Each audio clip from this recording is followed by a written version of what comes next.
So, how good are you at sniffing out a liar? Is the man you're about to meet a killer with a good cover story, or is his strange tale the truth? That's the question for a Tennessee jury. But before this case is closed, it will veer off into bizarre territory, including a body farm where the dead are giving up clues. What seems like a simple case of murder becomes much more complicated than that. John Quinones with a story that turns on buried secrets. In this dark house, an hour before dawn in Pulaski, Tennessee, a death by violence is about to take place. Here's what James Suttle tells the Tennessee police. It's early in the morning, the sun was just kind of coming up. I remember that I was in the bed sleeping. When suddenly his cousin, Stevie Hobbs, comes running into his room. The first thing I remember was him trying to call my name. You know, he was like, Gene, Gene! He couldn't get my whole name out. Suttle says his cousin appears to be having some kind of an attack. He's got his hands up and he's like,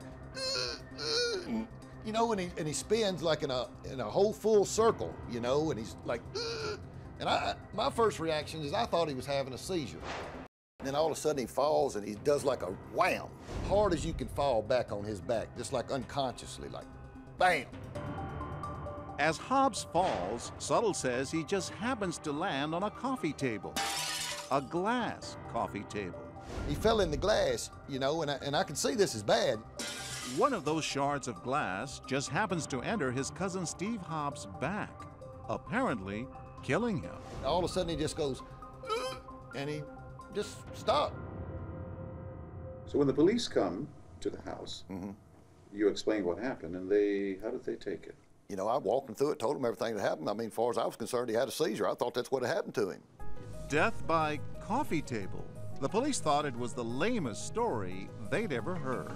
If you just listen, if you had nothing else, and you just listen to that 911 tape. 911. Yeah, I need an ambulance over here. Suttle maintains he called 911 as soon as his cousin fell. I'm like, you know, whoa, this is bad. I'm trying to get the glass out from under him, and I'm like, oh man, I got to get some help. You know, I got to call 911. I don't know what to do. He's having a seizure. I don't know nothing about all this.